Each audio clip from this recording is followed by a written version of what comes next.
आप इतना जोर जोर से चिल्ला रही है, गले में दर्द नहीं हो रहा है? नहीं, मोदी जी के आगे हमारा दर्द सब कुछ खत्म है, और तेज हो रहा है, हमारे अंदर और पावर आ रही है। कांग्रेस बोली कि ईवीएम में घोटाला हुआ। इसके लिए सारे घोटाले हैं, कांग्रेस घोटाला पार्टी है। जितना बीजेपी जीती है उसकी खुशी से ज्यादा हमें कांग्रेस की हारने की खुशी है, क्योंकि ये वही पार्टी है जिन्होंने राम मंदिर के खिलाफ अपने वकील खड़े करे थे। तो जो राम के खिलाफ जाता है, जो भगवाधारियों के खिलाफ हो जाता है ना, उनका अंत इसी तरह होता है। अब दिल्ली केजरीवाल भागने वाले हैं क्या? हमें तो पहले हम तो दिवाली पे ही भगाने वाले थे, पर वो डर के वजह से भाग गया। भी योजना लीजिए, वो सारी योजनाएं हिंदू के लिए भी है, मुसलमान के लिए भी है, सिख के लिए भी है, ईसाई के लिए है। तो सारे धर्मों के लिए एक ही योजनाएं हैं, तो इसमें खतरे में वाली कौन सी बात हो गई? अब पता चल रहा है कि मोदी जी इस देश के लिए पनौती हो ना हो, लेकिन हाँ, राहुल गांधी कांग्रेस के लिए बहुत बड़ा पनौती है सर। इस तरीके से खतरे में है। अगर खतरे में होता मुसलमान तो 14-15 साल 10 साल तो हो गए बीजेपी को आए हुए, अब तो खत्म हो जाना चाहिए था या देश छोड़ के चला जाना चाहिए था।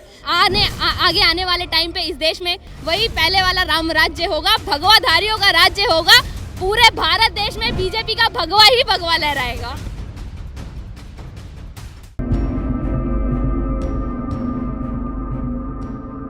नमस्कार, मैं आदित्य तिवारी और आप देख रहे हैं द न्यूज़ 15। जैसे आपको मालूम हो कि 4 राज्यों में मतगणना था, वहीं पर 3 राज्यों में भारतीय जनता पार्टी की सरकार बन चुकी है। इसी बात पे हम अब आ चुके हैं यहाँ पे जनता के बीच। जैसा कि आप मेरे पीछे देख सकते हैं कि ये दिल्ली का वही कार्यालय है जहाँ पर जनता जश्न मना रही है तीनों राज्यों में।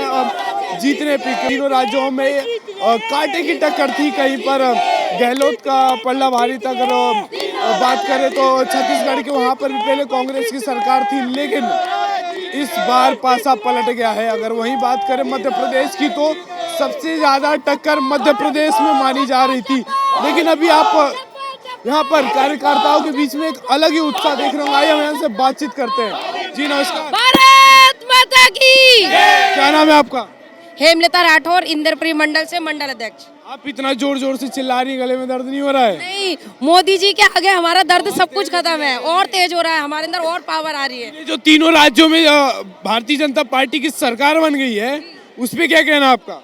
हमें पता है कि बननी थी, हमें तो चौथे पे भी उम्मीद थी, पर थोड़ी सी उससे भी हम प्लस हुए। पहले 1 थी, अब 9 हो गई है। अब दिल्ली में भी हम भाजपा सरकार बनाएंगे अपनी। मतलब दिल्ली केजरीवाल भागने वाले हैं क्या? हमें तो पहले हम तो दिवाली पे ही भगाने वाले थे, पर वो डर के वजह से भाग गया। बाहर चुनाव का नाम लेके उसको पहले से ही भगा रहे थे। हम दिवाली पहले ही बनाना चाह रहे थे। यहीं पर ईवीएम घोटाला सामने आने लगा है।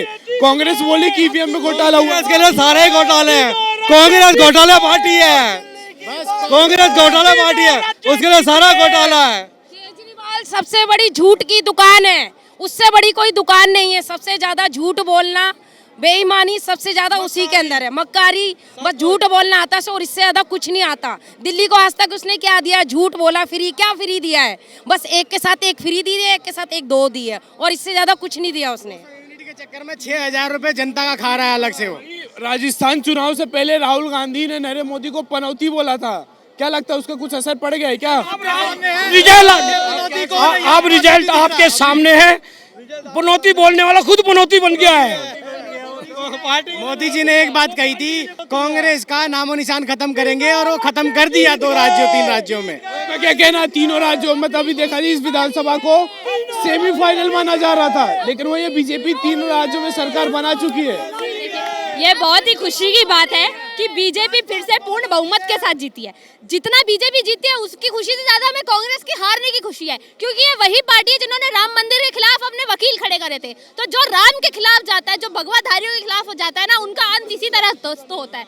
400 से 40 सीट पे आ गए थे, अब तो वो भी नहीं बची इनके पास। देखा जाए तो सबसे ज्यादा टक्कर मध्य प्रदेश में थी। कहीं ना कहीं कमलनाथ भी अपना जोर दम लगा रहे थे, और वहीं पर मध्य प्रदेश की बात करें तो कई बीजेपी के तरफ से कई कद्दावर नेता चुनावी मैदान में उतर गए थे, और कई केंद्रीय मंत्री भी उतरे थे। तो क्या लगता है कुछ असर पड़ा इस चीज? नहीं, देखिए, मध्य प्रदेश का तो हमें पहले से ही पता था, वहाँ से बीजेपी को कोई हटा ही नहीं सकता है सर। और दूसरी चीज, राजस्थान का भी हमें पहले से पता था। मैं खुद राजस्थान से आती हूँ, 4 दिन पहले राजस्थान में थी, तो वहाँ के लोगों में बहुत खुशी थी कि हमने इस बार बीजेपी को वोट दिया है, बीजेपी आएगी और राज्य में ढंग का कार्य होगा। और रही बात छत्तीसगढ़ की, तो छत्तीसगढ़ से उम्मीद नहीं थी। जब हमने एग्जिट पोल देखा तो उस टाइम पे भी नहीं लगा था कि छत्तीसगढ़ में भी बीजेपी आ जाएगी, लेकिन अब तीनों राज्यों में जिस तरीके से भगवा लहराया गया है, ये खुशी की बात है कि अब फिर से बीजेपी भाजपा का वही राज्य होगा और वही धर्म के लिए कार्य होगा। अगर बात करें राजस्थान की तो ऐसा बोला जाता है फिर से जादूगर का जादू चलने वाला है, तो कुछ जादू में गड़बड़ी हो गई है क्या इस बार? नहीं नहीं, देखिए ऐसा कुछ नहीं है। राजस्थानी लोगों में बहुत अकल होती है, उन्हें पता होता है, वो एक बार को थोड़ा सा नॉर्मलाइज होके सोच लेते हैं, लेकिन जब बात धर्म की और अपने क्षेत्र की आती है तो इसी राजस्थान में महाराणा प्रताप थे जिन्होंने मुगलों को घुटने टिका दिए थे। तो उसी राजस्थान के लोगों ने इस बार अपनी थोड़ा अकल से कार्य लिया और भाजपा को मौका दिया है राजस्थान को एक वैसी नगरी बनाने का जैसा आज उत्तर प्रदेश है, मध्य प्रदेश है। वही अब कांग्रेस बोली ईवीएम का घोटाला हुआ है, इस पे क्या कहना है? मैं वही कह रही हूँ ना, राहुल गांधी के पास में आज इतना दिमाग नहीं है। पहले मोदी जी को पनौती बोलते हैं, अब पता चल रहा है कि मोदी जी इस देश के लिए पनौती हो ना हो, लेकिन हाँ राहुल गांधी कांग्रेस के लिए बहुत बड़ा पनौती है सर। पूरी कांग्रेस को लेके डूब गया है। एक बार को राजीव गांधी जब थे, इंदिरा गांधी जब थी, तब कांग्रेस के पास में बहुमत थी, जब बहुमत थी तब कांग्रेस कार्य भी करती थी। पर जब से राहुल गांधी के हाथों में कांग्रेस की भागदौड़ आई है ना सर, कांग्रेस कुछ बची ही नहीं है। ये वो आईएनसी रही ही नहीं जो आजादी के टाइम पे थी, इंदिरा गांधी के टाइम पे थी। अब कांग्रेस जो करती है सिर्फ एक पर्टिकुलर कम्युनिटी के लिए करती है, बट बीजेपी आज भी धर्म के लिए खड़ी है, अपने लोगों के लिए खड़ी है, अपने राष्ट्र के लिए खड़ी है। इसलिए कांग्रेस बोलती क्या बीजेपी धर्म के ऊपर बस राजनीति करती है? नहीं नहीं, बीजेपी धर्म के ऊपर राजनीति नहीं करती। मैं हमेशा एक ही बात कहती हूँ, दोबारा कहूंगी, राजनीति करनी है तो कृष्ण सी करो, शकुनी सी मत करो। कांग्रेस का काम है शकुनी सी राजनीति करना, ये तोड़ फोड़ करना, हिंदू मुस्लिम में बंटवारा करवाना, सेक्युलरिज्म का नारा देना। ये देश जिसका था उन्हीं का है और आगे आने वाले टाइम पे इस देश में वही पहले वाला राम राज्य होगा, भगवाधारियों का राज्य होगा। पूरे भारत देश में बीजेपी का भगवा ही भगवा लहराएगा। 2024 का जो रास्ता है क्लियर हो चुका है बीजेपी के लिए? ये तो बहुत पहले क्लियर था, 2019 में क्लियर हो गया था। 24 का तो क्या आने वाले टाइम पे हम फिर से बीजेपी को ही मौका देंगे। हम ऐसे नेता के हाथ में अपना देश नहीं दे सकते जिसके पास में बोलने तक की क्षमता ना हो। राहुल गांधी कभी कहीं से चीफ मिनिस्टर भी बने हैं, मोदी जी ने 3 बार गुजरात संभाला है, उनके पास में एक अच्छी वो है कि कैसे देश को संभालते हैं। 2 बार उन्होंने देश को संभाल लिया 10 साल से, आने वाले टाइम पे 5 साल और देंगे उनको और अगली बार 5 साल फिर योगी जी को भी देंगे। वो तो भारत को जोड़ने के लिए भारत जोड़ो यात्रा निकाल रहे हैं। नहीं नहीं, भारत टूटा ही कब था सर? भारत टूटा ही कब था? भारत कब टूटा? 1947 में, जिनके बाप दादा भारत तोड़ के चले गए, आज उनका पोता फिरोज खान का पोता कहता है कि मैं भारत जोड़ूंगा। ये बहुत बड़ी बेवकूफी वाली बात है इनकी। भारत को जोड़ना है तो पहले जाओ पाकिस्तान और उसको जोड़ो, अफगानिस्तान वगैरह। हमारा अखंड भारत लौटा सकते हो तो बताओ, हम आगे आने वाले टाइम में मौका दे देंगे आपको। जी आपका क्या कहना है? वो अपनी पार्टी को जोड़े ना, भारत तो पहले से जुड़ा हुआ था, भारत टूटा कब था? आपको क्या लगता है मोदी सरकार में महिला सुरक्षा को लेकर काम वाम होता है? बिल्कुल होता है। सारी महिलाएं सुरक्षित महसूस करती है अपने आप को। टाइम बे टाइम वो बाहर निकलती हैं, एक दूसरे से बात करती हैं, कहीं पर भी जाने में घबराती नहीं है। जैसे पहले डर था वो डर अब उनके अंदर नहीं है। भीड़ आप देखेंगे तो यहाँ पे आप इस संख्या में देखेंगे ना तो महिलाएं सबसे ज़्यादा दिखेंगी आपको आज के टाइम पे। नहीं तो पहले लोग महिलाएं घर से बाहर नहीं निकलती थी। अभी आज तक किसी ने नहीं सोचा होगा कि महिलाओं को इतना बढ़ चढ़ के भाग लेना पड़े, वो चाहे किसी भी स्तर पे हो, चाहे वो राजनीति के स्तर पे हो, चाहे वो एजुकेशन स्तर पे हो। आज बच्चा जो है, मतलब जो महिलाओं का अगर सम्मान है, मोदी जी की वजह से ये संभव हो पाया है और हर चीज़ मोदी जी ने संभव की है। अगर बात करें तो तीनों राज्यों में जो भारतीय जनता पार्टी की सरकार बनी है, तो आपको क्या लगता है मोदी जी के चेहरे पे बनी है, विकास के नाम पे बनी है? मोदी जी और विकास दोनों पे बनी है। दोनों पे बनी है। मोदी जी है तो विकास है। और क्या विकास हुआ है? महिलाओं को लेके देख लो, 33% आरक्षण हुआ है। महिलाओं के लिए उज्जवल योजना दिया। शौचालय के लिए कभी किसी नेता ने नहीं सोचा, कितने भी पुराने देख लो या नए देख लो, किसने सोचा? एक मोदी जी नेता हैं जो महिला का दर्द और प्रॉब्लम समझते हैं। नहीं, कोई नेता ने आज तक महिला के लिए नहीं सोचा था। उज्जवल योजना वो इसलिए क्योंकि जब लेडीज एक चूल्हा जलाती थी तो कितनी बीड़ी पीती थी, कितनी सिगरेट का धुआं उसके शरीर में जाता था, वो किसने सोचा? हमारे मोदी जी ने। मोदी जी है तो मुमकिन है। जी क्या कहना है आपका? सेमीफाइनल तो क्लियर हो गया है, फाइनल में क्या लगता है आपको?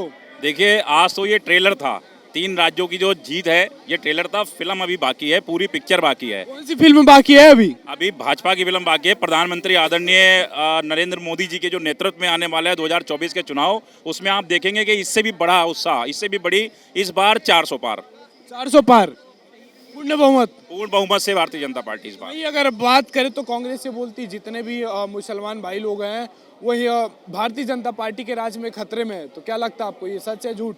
झूठ है जी। कौन खतरे में है? मुस्लिम भाई कह रहे हैं आप खतरे में हैं। आज एक भी मुसलमान दिखाइए कौन खतरे में? सारे मुसलमान आज खुश हैं। कांग्रेस तो लगातार यही बयान देती रहती। देखिए, बयान देने से कोई धरातल पर वो चीज़ आ नहीं जाती ना। आज मोदी जी की जितनी भी योजनाएं हैं, केंद्र सरकार की जितनी भी योजनाएं हैं, चाहे वह उज्ज्वला योजना ले लीजिए या आप स्वनिधि योजना ले लीजिए, कोई भी योजना ले लीजिए, वो सारी योजनाएं हिंदू के लिए भी है, मुसलमान के लिए भी है, सिख के लिए भी है, ईसाई के लिए है। तो सारे धर्मों के लिए एक ही योजनाएं हैं, तो इसमें खतरे में वाली कौन सी बात हो गई। देखा जाए राजस्थान चुनाव के पहले प्रधानमंत्री को पनौती बोला गया था, जो कि राहुल गांधी ने एक बयान में दिया था। इस पे क्या कहना है, इसका कुछ फर्क पड़ा है चुनाव पर राजस्थान के? नहीं, देखिए, जो जिसके लिए शब्द शब्दों का प्रयोग करता है, इसका मतलब उसकी मानसिकता वही होती है। तो आज पनौती कौन है, आज देख लिया, देश भर ने देख लिया, आज 3 राज्यों के चुनाव ने ये बात प्रमाणित कर दी है कि पनौती कौन है। ये आप देख सकते हैं आज कि कौन है पनौती, आज ये देख लिया देश ने। क्या लगता है आपको, जो ये 3 राज्यों में भारतीय जनता पार्टी की सरकार बनी है, वो कहीं ना कहीं नरेंद्र मोदी जी के चेहरे पर बनी है या विकास को लेकर बनी है? जी, निश्चित तौर से मोदी जी का चेहरा तो है, लेकिन प्रधानमंत्री जी के द्वारा जितनी योजनाएं हैं, जितने काम किए गए हैं, जो देश में अंतिम पंक्ति में व्यक्ति खड़ा है, जो वहाँ तक उनकी योजनाएं पहुंची हैं और उन्होंने जिस तरह से लोगों को सुविधाएं दी हैं, जिस तरह से योजनाएं लागू की हैं, आज उसका लाभ निश्चित तौर से मिल रहा है प्रधानमंत्री जी को भी और भारतीय जनता पार्टी को भी उसका लाभ मिला है। वही कांग्रेस बोलती कि राम मंदिर बना के पूरा वोट बैंक इकट्ठा कर रहे हैं, तो क्या कहना है आपका इस पे? कांग्रेस की विचारधारा है, कांग्रेस अपने हिसाब से किसी चीज़ को सेट करती है। अगर वो इसके साथ नहीं है तो क्लियरली मना करे कि अब राम मंदिर के साथ नहीं है, ओपनली बोले वो इस चीज़ को, फिर रिजल्ट इससे भी बुरे होंगे मेरे ख्याल से। ऐसा कांग्रेस ये भी बोलती कि जितने भी हिंदू भाई लोग हैं, वो कहीं ना कहीं राम मंदिर के उसमें सपोर्ट में नहीं रहते हैं। ये एक सुप्रीम कोर्ट का वर्डिक्ट है, सुप्रीम कोर्ट ने जो आदेश दिया उसकी पालना हो रही है। केंद्र सरकार क्या कर सकती है? अगर कोर्ट ने कोई आदेश दिया तो उसको पालन करना है, इसके अलावा कुछ नहीं है। वही अगर कांग्रेस ये भी कहती है कि जितने हिंदू और मुस्लिम भाई लोग हैं, वो कहीं ना कहीं बीजेपी के राज में खतरे में है, आपको ऐसा लगता है? किस तरीके से खतरे में है? अगर खतरे में होता मुसलमान तो 14-15 साल 10 साल तो हो गए बीजेपी को आए हुए, अब तो खत्म हो जाना चाहिए था या देश छोड़ के चला जाना चाहिए था। बल्कि मुसलमान को डैमेज करने में कांग्रेस का बड़ा योगदान रहा है। 60 साल से वो इस गरीबी और गुर्बत के दौर में मुसलमान को यहाँ तक कांग्रेस लाई है, ना कि भारतीय जनता पार्टी।